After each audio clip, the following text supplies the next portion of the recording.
Praise the Lord po rin ating pinakamamahal na Panginoon. God bless sa aking co-preacher, Ray Rimano, at tayong lahat ay manalangin. Praise the Lord. Hallelujah. Dakila't mabagpala namin ang mga Diyos sa makapangyarihan sa lahat. Sa punong panalangin po ng aming minamahal at buting evangelista, Will Stradalmeda, the end-time prophet, loving dearest Jesus. Narito po ang iyong mga anak, ng iyong lingkod. Patuloy po nagpapabot ang aming taus-pusong pagpupurit, pasalamat sa iyong paglangis, Panginoon, sa aming pong pagpupurit, pananambahan. Minsan ang Panginoon sa mga oras nito. Hallelujah, patuloy po kami nagsusumamo, Panginoon, naglukod, humingi ng habag at awa. Patawarin niyo po kami sa lahat ng aming mga pagkukulang, pagkakamali at pagkakasala. At sa aming pag-aaral ng salita, ikaw pong maglagay ng aking sasalitain, Panginoon. Hallelujah, nalakip ng iyong kapangyarihan at pag-ibig. O Diyos, pagpalain niyo po kami, Panginoon, at basbasan ang mga salitang aming pag-aaralan. Ito pong samadalangin namin sa matamis at makapangyarihang pangalan na sabay-sabay namin sinasaway, O Diyos, lahat ng uri ng mga adlang, ang bilipan daw, hindrances, cast out right now in the mighty name of Jesus. Praise the Lord. Praise the Lord. Everybody say, praise the Lord. Purihin ang ating mahal na Panginoon, mga minumahal. At tuloy-tuloy na po tayo at tayo po yung nagpapabot ng mataas na pagpupurit, pagluwalhati at pagdakila sa makapangyarihang pangalan po ng ating pinakamamahal na Jesucristo. At dobleng paggalang po sa ating buting evangelista, Will Estrada Almeda, in a blessed memory, teaching to our beloved Pastor Nancy Almeda, sa kanila pong mga beloved children, sa kanila pong mga beloved family. Purihin ang ating mahal na Panginoon. Magandang hapon po sa aking mga kapamagagawa, sa lahat ng aking kapamangaral at sa ating pong mga kapatiran. Magandang hapon po sa bawat isa sa atin. Purihin ang ating mahal na Panginoon, mga minamahal. At buksan po natin ang ating pong mga Biblia. Dito po, mga kapatid, sa aklat po ng Efeso, Kapitulo 6, talatang 10. Ang sabi po rito, mga minamahal, sundan niyo po, Efeso, Kapitulo 6, talatang 10.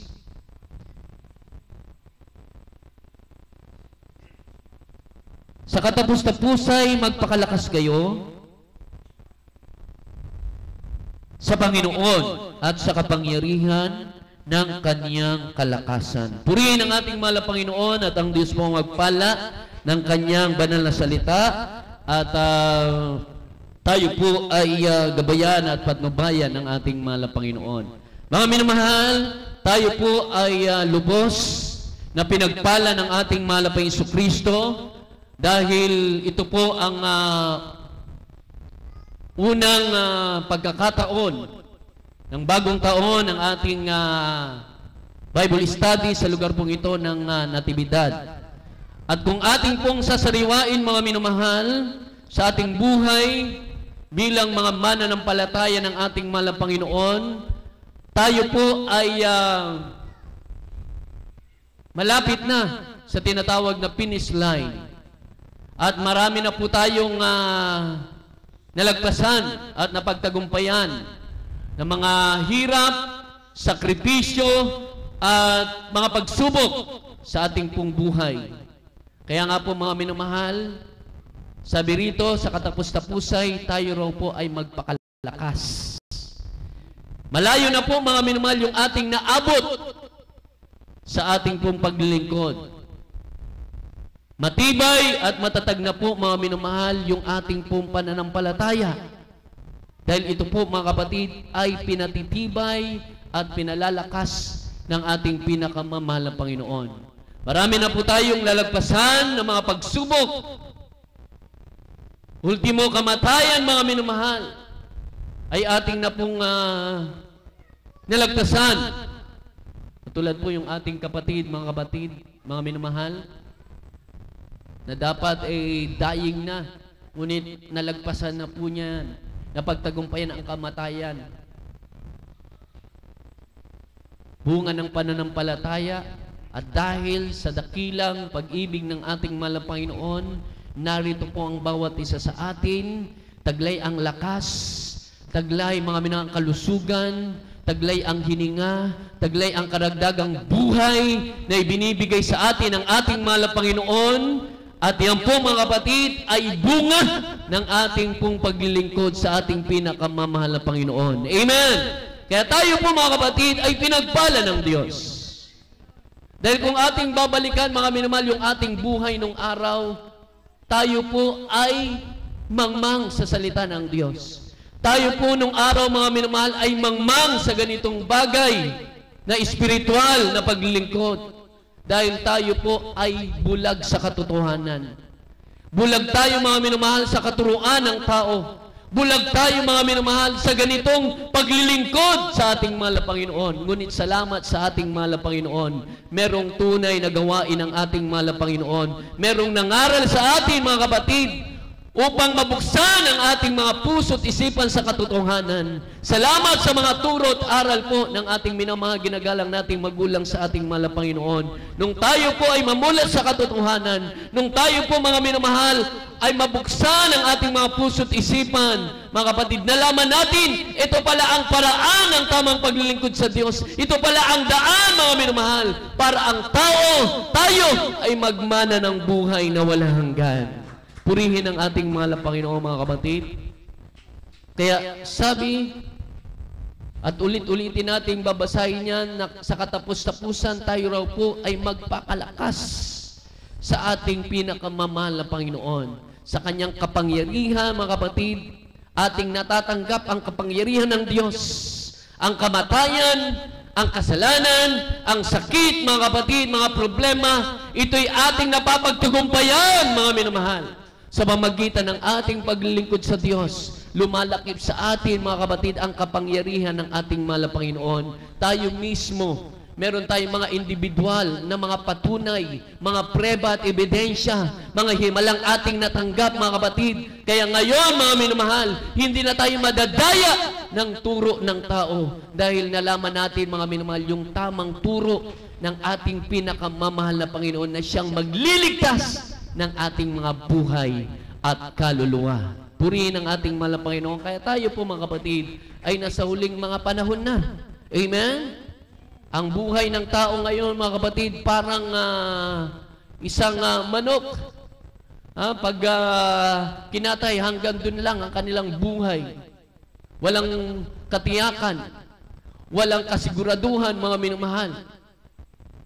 Ang kanilang buhay para sila ay magkamit ng kaligtasan.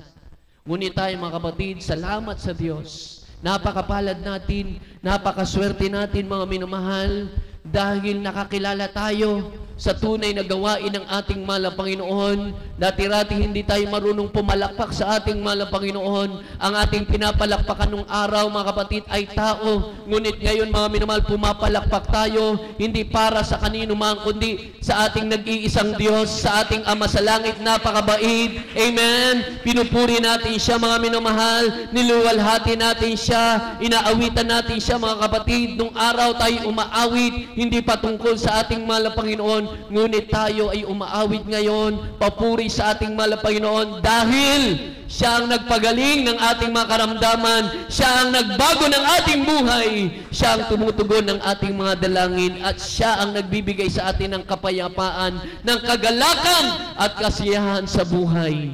Hindi kagaya nung araw, mga kapatid, ang kasiyahan natin ay sa bisyo. Ang kasiyahan natin, mga minamahal, sa barkada, sa buhay sanlibutan. Ngunit nalaman natin, mga kapatid, naramdaman natin sa mga bagay na yan ay pansamantala lamang.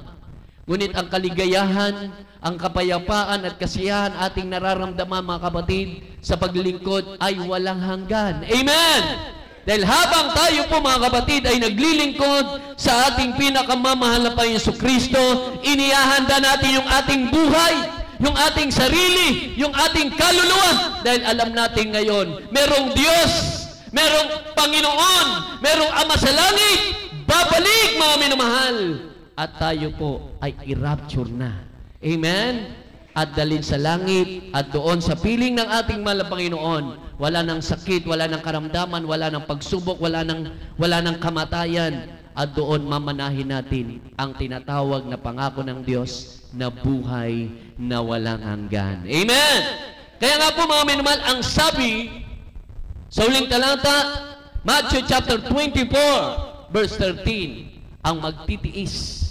Sino mang magtitiis hanggang sa wakas, yun lamang po ang magkakamit ng kaligtasan.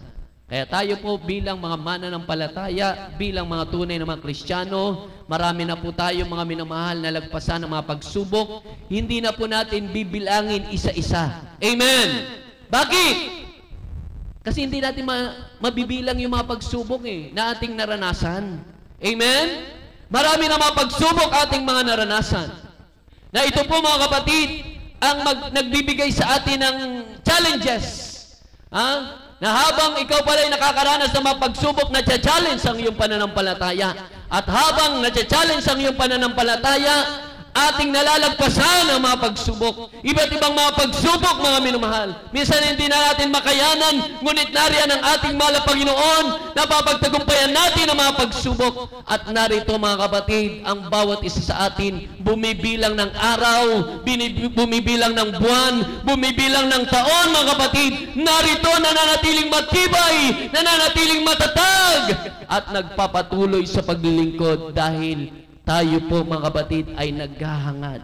Hindi lang po pagpapala sa financial, material, physical, kundi hinahangad natin mga minamahal ang langit, ang kaharian ng Diyos, ang makapiling ang ating mahal na Panginoon, ang makita natin siya ng mukhaan, at lalo tigit mga kapatid, tayo po ay magmamana ng buhay na walang hanggan. Purihin ang ating mahal na Panginoon. Kaya wala tayong dapat ikalungkot, wala tayong dapat ipanghina, wala tayong dapat ipangamba, dahil hindi nasasayang po yung ating sakripisyo. Hindi po nasasayang mga minamahal yung ating patuloy na paglilingkod sa ating mahal na Panginoon. Dahil ang bunga po ng ating paglilingkod sa Diyos ay merong pagtanggap na pagpapala. Merong reward, may prize ang ating mahal na Panginoon sa bawat gagawin natin. Dahil ang sabi ng ating mahal na Panginoon, pangako niya, na bawat gagawin natin mga minamahal, yung mabuti nating ginagawa sa paningin ng ating mahal na Panginoon, hindi niya po lilimutin. Kaya yung ating ginagawa, araw ng Miyerkules, Biyernes at Linggo, at araw ng Huwebes, dahil ito ang ating pinaka-midweek service sa lugar pong ito ng Natividad, bawat ginagawa natin mga minamahal, ito po ay naka-record. Amen? Sa kalangitan. Kaya bawat mga minamahal, ginagawa natin mabuting bagay, nire-record ng Diyos sa langit. At pagdating ng araw, mga minamahal, tatanggap tayo ng pagpapala in season. Sa kapanahunan, mga minamahal, at darating panahon, hindi lang po mga kapatid, mga pagpapalang itong ating natatanggap, kundi masaganang pagpapala, abundant blessing, yung unexpected blessing, darating sa atin. Kung ngayon, mga minamahal, meron tayong natitirang sakit, meron tayong natitirang karamdaman, meron tayong kinakaharap na mga problema, ngunit hindi tayo nagsasawa sa paglilingkod, asahan natin, hintayin natin. Sabi ng Biblia, hintayin natin mga minamahal. Baka magtaka tayo. Makita natin, solved na ang problema. Magaling na ang karamdaman. Totally healed na tayo ng ating pinakamamahal Panginoon. Amen! Kaya nasa pagtitiis, mga kapatid, ang pagkamit ng pagpapala. Nasa pagtitiis, mga minamahal, upang makamit ang kaligtasan. Kaya lagi tayong magtitiis. Still patient.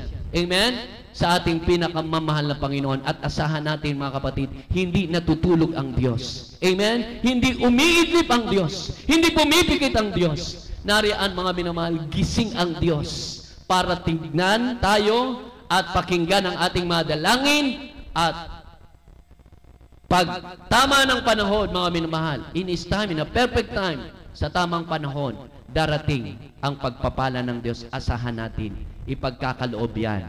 Huwag tayo magsawa, maglilingkod sa Diyos. Kaya nga po, ang magtitiis hanggang sa wakas, darating ang pagpapala at lalo tigit ang kaligtasan at buhay na walang hanggan. Pangako ng ating mahal na Panginoon. Kaya huwag tayo magpapabaya sa paglilingkod. Lagi tayong dadalo, lagi tayong maglilingkod, lagi tayong magpupuri sa Diyos, lagi tayong magtatapat, hindi lang po sa pagbibigay, hindi lang po sa pagkakaloob, kundi sa lahat ng bagay, sa kabanalan, amen? Sa buhay bilang mga Kristiyano, gawin natin mga minamahal. At pag nakita ng Diyos, 100% ang ating pagsunod sa ating mahal na Panginoon. Ang pagganap, mga kapatid, ang gumagawa ng kalooban ng Diyos, sabi ng Biblia, siya'y pagpapalain ng ating pinakamamahal na Panginoon. Palakpakan natin ang malakas na palakpak ang ating mahal na Panginoon. Kaya lalo tayo, mga kapatid, magpakalakas, sabi sa katapos-tapusan, in the end, in finally, mga minamahal, magpakalakas tayo. Bakit, mga kapatid? Sinasabi ng Diyos na tayo magpakalakas dahil ito ang paraan para tayo po ay makapaghanda. Babalik na ang ating mahal na Panginoon. At kapag tayo malakas, mga minamahal, sa kapangyarihan ng ating mahal na Panginoon, anumang oras, handa tayo. Amen! Sa radyo at sama-sama tayo, mga minamahal, aakyat sa langit, sasalubong sa ating mahal na Panginoon. At doon, mga kapatid, kung anong ating ginagawa ritong pagpupuri, doon din pupurihin natin ang ating mahal na Panginoon. Pagpupuri na walang kapaguran, mga kapatid, hindi na mapapagod physically yung ating pong katawan. Bakit? Magiging incorruptible body. Amen? Yung ating pong buhay, katawan at kaluluwa doon na sa piling ng ating mahal na Panginoon. Kaya napakapalad natin, napakaswerte natin. Tayo po'y maglingkod na may kagalakan, tayo po'y maglingkod na may kasiyahan, magpakalakas tayo sa paglilingkod sa ating mahal na Panginoon dahil ang kapangyarihan ng Diyos ay laging sumasa atin sa tuwi-tuwina ng ating pananambahan. Purihin ang ating mahal na Panginoon. Lahat ng mga pinagpala magsabi ng Praise the Lord! Mga kapatid, tayong lahat ay umawit, magpuri tayo sa ating mahal na Panginoon, ipaabot natin ang ating taus-pusong pagpasasalamat sa ating dakilang Diyos na siyang nagbibigay sa atin ng kalakasan at kapangyarihan upang tayo po'y magpatuloy sa paglingkod sa Diyos.